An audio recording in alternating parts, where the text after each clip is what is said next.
Hello student, last term पर हमने ecology concept of ecosystem पढ़ा था, जिसमें हमने देखा था कि उसमें जो कंपोनेंट्स होते हैं वो एबायोटिक और बायोटिक होते हैं।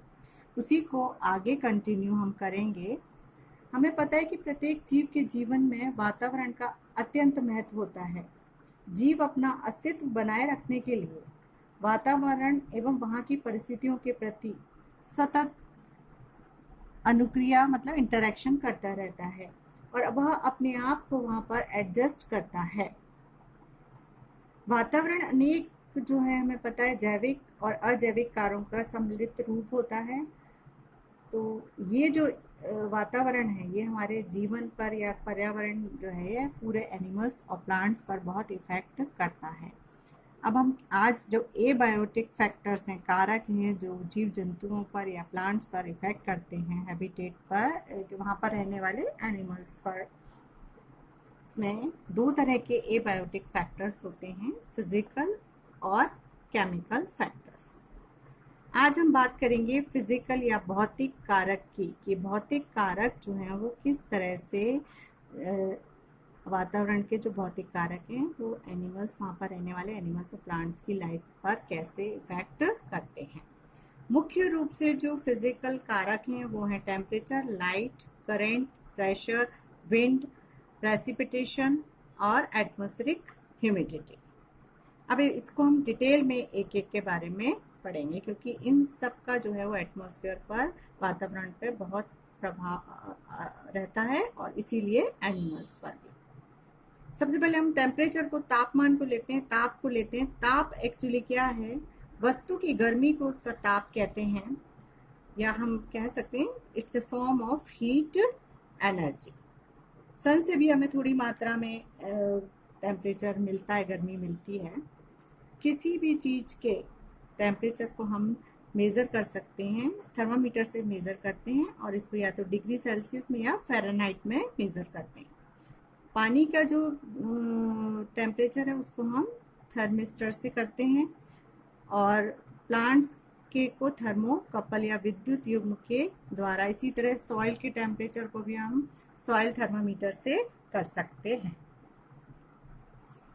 अब हमें पता है कि टेम्परेचर जो है वो एक जगह एक जैसा नहीं रहता है।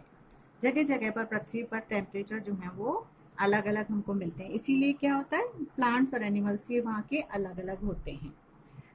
पूरी पृथ्वी को 4 भागों में उनकी टेम्परेचर के हिसाब से, तापमान के वहाँ के हिसाब से उनको 4 भागों में बांटा गया है। हाई माउंटेन जोन, जहाँ पर भी की क्या होता है, विंटर जो है, सर्दियाँ बहुत लंबी होती हैं और समर जो है वो छोटे होते हैं, गर्मियाँ। दूसरे होते हैं ट्रॉपिकल जोन है, जो जहाँ पर की विंटर ना के बराबर होती है और समर्स जो है वो लंबे होते हैं और टेम्परेचर भी हाई जाता है। सब ट्रॉपिकल जोन, यहाँ पर विंटर तो पड़ते हैं लेकिन शॉर्ट होते हैं सर्दियाँ, और समर्स जो हैं वो लंबे होते हैं और वहाँ पर टेम्परेचर भी बहुत हाई जाता है। तो यहाँ पर रहने वाले एनिमल्स होते हैं वो जो कि इन दोनों में अपने आप को एडजस्ट कर सकते हैं। चौथा जो है वो है टेम्परेट जोन। ये सबसे अच्छा माना जाता है, जहाँ पर कि विंटर में, सर्दियों में सर्दी पड़ती है अच्छी, और गर्मियों में गर्मी भी रहती है। तो ये मुख्य रूप से 4 हैं, और यहाँ पर हम देखें को पता है कि हर जगह पर ये ट्रॉपिकल के, सब ट्रॉपिकल के, टेम्परेट के जो एनिमल्स और प्लांट्स हैं वो भी अलग अलग होते हैं। अगर इन सब के हम टेम्परेचर को चारों का मिलाएं तो सबसे जो मिनिमम रहता है वो -3 रहता है हाई माउंटेन जोन पर, और जो सब ट्रॉपिकल जहाँ पर कि समर बहुत हाई होते हैं ट्रॉपिकल जोन्स में, वहाँ पर करीबन 85 डिग्री तक भी जा सकता है। तो इतना वेरिएशन रहता है तापमान का। अब इफेक्ट ऑफ टेम्परेचर कैसे पड़ता है एनिमल्स पर? पोटेंशियल या capacity to tolerate temperature is called the ताप परिसर। किसी भी एनिमल की इसकी जो कैपेसिटी होती है टॉलरेट करने की टेम्परेचर, उसको हम ताप परिसर कहते हैं। इसके आधार पर उसको 2 भागों में बांटा जा सकता है, यूरीथर्मल और स्टीनोथर्मल। यूरीथर्मल कौन से होते हैं? जो कि लॉन्ग टाइम टॉलरेंस पावर होती है। इसके अंतर्गत आते हैं human beings, lizards, toad, cyclops, जो कि लंबे रेंज को टॉलरेट कर सकते हैं। दूसरे होते हैं स्टीनोथर्मल, ये शॉर्ट टाइम रहते हैं, टॉलरेंस पावर की इसमें रेप्टाइल्स, फिशेस आते हैं जो कि बहुत लंबे रेंज वाले टेम्परेचर को सहन नहीं कर सकते।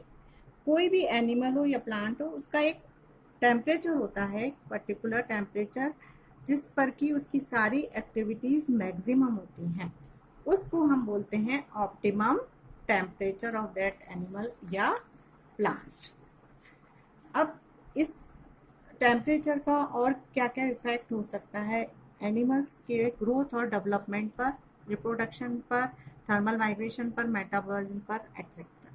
ग्रोथ एंड डेवलपमेंट पर इंसेक्ट्स की जो लाइफ होती है, लाइफ साइकिल, या फिर एग ऑफ फिशेस, ये सब पर इन पर इफेक्ट होता है टेम्परेचर का। अगर ऑप्टिमम टेम्परेचर हो तो ये सब मैक्सिमम ग्रो करते हैं।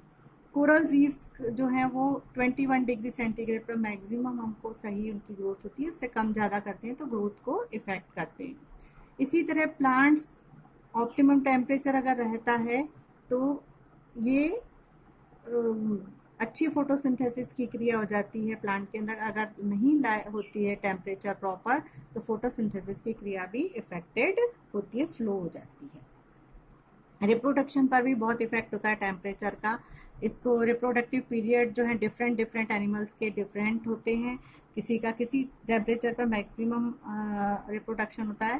डेफनिया साइक्लोप्स जैसे हम एग्जांपल ले लें, वो क्रस्टेशियंस हैं, वो नॉर्मल टेम्परेचर पर अगर उनका रिप्रोडक्शन करें तो वो पार्थोजेनेटिकली भी रिप्रोड्यूस कर लेते हैं, और जो उससे जितने भी प्रोड्यूस होते हैं नए एनिमल्स वो सारे क्या होते हैं, फीमेल होते हैं।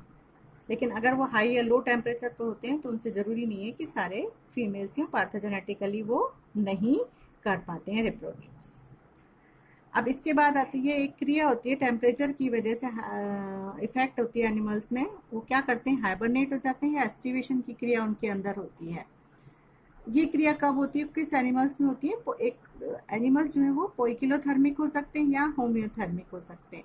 जो कोल्ड ब्लडेड भी बोलते हैं हम पोइकिलोथर्मिक को, ये होते हैं स्नेक और जो क्या करते हैं, स्नेक विंटर्स के अंदर अपने आप को हाई टेम्परेचर से, कोल्ड ब्लडेड होते हैं मतलब कि उनका बॉडी का टेम्परेचर जो है वो बाहर के टेम्परेचर के साथ बदलता है। तो जब बहुत ज़्यादा कोल्ड ठंड पड़ती है तो वो क्या करते हैं, अपने आप को बचाने के लिए या गर्मी पड़ती है तो उसमें बचाने के लिए वो ज़मीन के अंदर चले जाते हैं उस टेम्परेचर से बचने के लिए। तो उसको क्रिया को हम कहते हैं एस्टिवेशन। और इसी तरह से अगर हम एग्जांपल लें टोड फ्रॉग का, तो वो हाइबरनेट हो जाते हैं जब कि उनकी बहुत ज़्यादा गर्मी या सर्दी में वो ज़मीन के नीचे अपने आप को बचाने के लिए चले जाते हैं।